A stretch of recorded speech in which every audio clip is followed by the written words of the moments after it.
जब चुनाव प्रचार खत्म हो रहा है तब आपकी तरफ से ऐलान किया जा रहा है, तेजस्वी आपके लिए प्रचार करके चले गए तब ऐलान किया जा रहा है। अगर आपको मुस्लिम कैंडिडेट की तरफ से समर्थन नहीं मिल रहा था तो क्या अब निषाद समाज उनका समर्थन कर पाएगा, वोट ट्रांसफर हो पाएगा? जब उनका नेता अगर समर्थन कर रहा है तो निश्चित तौर पे होगा। रहा कि हम बिखराव नहीं चाहते हैं, मान लीजिए पहले ही हम लोग टिकट दे देते उनको तो वही कैंडिडेट होता। इसे बहुत जगह हमने कैंडिडेट दिया है तो हमारी लड़ाई बड़ी है और हमने त्याग किया और वो भी अपने आदमी है, उनको हम लोग जिताएंगे। और निषाद समाज जो हमको चाहने वाले लोग हैं वो निश्चित तौर पे अफजल अली को वोट करेंगे और महागठबंधन का जो वोट है वो मिलेगा। हमारे सहयोगी नीतीश चंद्र इस वक्त लगातार पटना से लाइव जुड़े हुए हैं। नीतीश, एक ही समस्या जो समझ में आती है कि कहीं मतदाताओं में कोई कंफ्यूजन ना पैदा हो जाए, क्योंकि जब ईवीएम पे वो बटन दबाने के लिए जाएंगे तो उन्हें वीआईपी के उम्मीदवार का नाम भी दिखाई देगा और आरजेडी के उम्मीदवार का भी नाम दिखाई देगा। ऐसे में कहीं ऐसा ना हो कि वोटों का बिखराव वहां पोलिंग बूथ पर हो जाए। जी हाँ, ये हो सकता है क्योंकि समय बहुत कम है और इतनी जल्दी लोगों तक बात पहुंचाना वाकई मुश्किल होगा। लेकिन सबसे बड़ी बात है कि वोटों का बिखराव साफ तौर पर दिख रहा था। लालू यादव के पत्र लिखने, तेजस्वी यादव के बार बार कहने के बाद भी जो एमवाई, जो महागठबंधन का आधार वोट है, वो अफजल अली के साथ था और इसका एहसास हो गया था और ऐसी स्थिति में जाहिर है वो सीट जो है वो हारना तय था। दूसरी बात ये थी कि यदि ये यहाँ पर इस तरह के नतीजे आते तो ऐसी स्थिति में दूसरी सीटों पर इसका बहुत असर होता और वैसी स्थिति में निषाद का जो वोट है वो प्रतिक्रिया में दूसरी जगहों पर एमवाई के साथ खड़ा नहीं होता। पिछली बार आपको याद होगा काराकाट में जब पवन सिंह और उपेंद्र कुशवाहा आमने सामने हो गए, राजपूत का वोट जब उपेंद्र कुशवाहा को नहीं मिला तो उसकी प्रतिक्रिया का जो चेंज शुरू हुआ वो शाहाबाद में कई सीटों पर देखने को मिला। एक उदाहरण के तौर पर यह साफ तौर पर दिखता है कि इस तरह से कैसे प्रतिक्रियाएं होती है जातियों की। तो यहाँ पर भी यदि निषाद वोट जो है उसको नहीं मिलता एमवाई का वोट तो प्रतिक्रिया में जो दूसरी सीटें आसपास की थी, क्योंकि निषाद वोटर वहाँ मिथिलांचल में अच्छी खासी संख्या में है, तो वहाँ पर उसका नुकसान होता और फिर इसका जो बिखराव है उसका खामियाजा महागठबंधन को होता। इसके अलावा चूंकि डिप्टी सीएम के उम्मीदवार भी है मुकेश सहनी, तो उनको ये हम कह सकते हैं नीतीश के 21 घंटे के बाद जब मतदान होना है, बहुत देर कर दी जनाब आते आते। अब कहीं ऐसा ना हो कि कंफ्यूजन की वजह से गोड़ाबोराम सीट जो है वो महागठबंधन के हाथ से फिसल जाए। बहुत शुक्रिया आपका नीतीश इस पूरी जानकारी के लिए। बिहार में पहले चरण का चुनाव प्रचार समाप्त हो चुका है। 18 जिलों की 121 सीटों पर कल वोट डाले जाएंगे, तो वहीं दूसरे चरण के लिए चुनाव प्रचार तेज हो गया है। सेकेंड फेज के लिए राजनीतिक दलों ने अपना पूरा दम लगाना शुरू कर दिया है।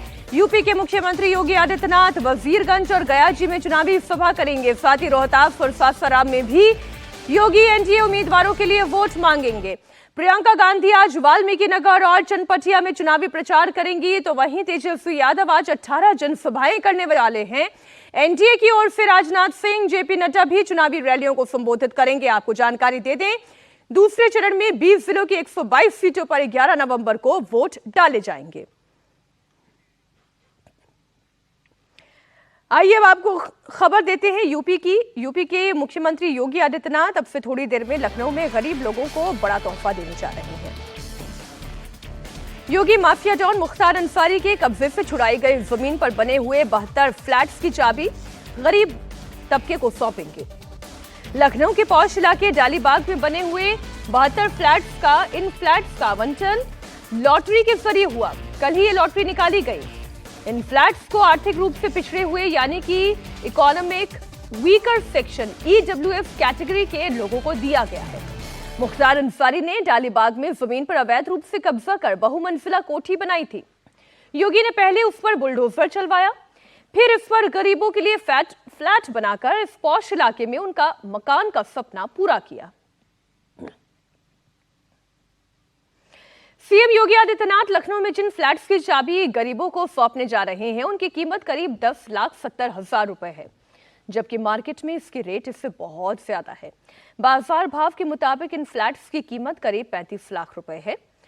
36.65 वर्ग मीटर साइज वाले इन फ्लैट्स में एक बेडरूम, एक छोटा हॉल, किचन और टॉयलेट की सुविधा है।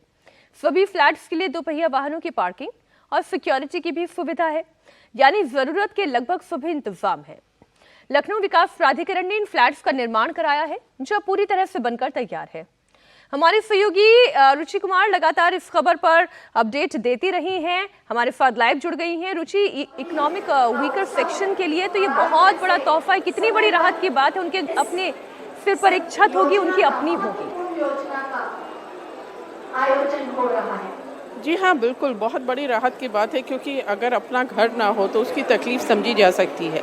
और ये बेचारे गरीब लोग हैं जिनको ये फ्लैट मिला है, और उनके लिए बहुत बड़ी बात है ये। खासतौर से इसकी जो लोकेशन है मीनाक्षी, अगर आप लखनऊ को जानती हो तो ये बिल्कुल पॉश इलाका है। हजरतगंज मुख्यमंत्री आवास बिल्कुल बगल में है, हजरतगंज बगल में है, 1090 चौराहा है वो बगल में है, गोमती नगर पास है। तो बिल्कुल जो शहर का दिल कहा जाता है उसमें ये फ्लैट बनाए गए हैं। सामने करीब 20 मीटर चौड़ी सड़क है, एक पार्क भी बनाया गया है। तो यानी जिनको ये फ्लैट अलॉट हुए हैं उनकी तो किस्मत खुल गई है, आप कह सकती हैं। करीब 8000 लोगों ने अप्लाई किया था और लॉटरी में ये 72 फ्लैट्स अलॉट हुए हैं। ये पूरा इलाका करीब 2400 मीटर का है जिसको मुख्तार अंसारी ने कब्जा कर रखा था। और यूपी में सिर्फ यही नहीं, करीब 600 का आशियाना मिल रहा है। रुचि, इससे ज्यादा खुशी की बात और क्या हो सकती है। बहुत शुक्रिया आपका इस पूरी जानकारी के लिए।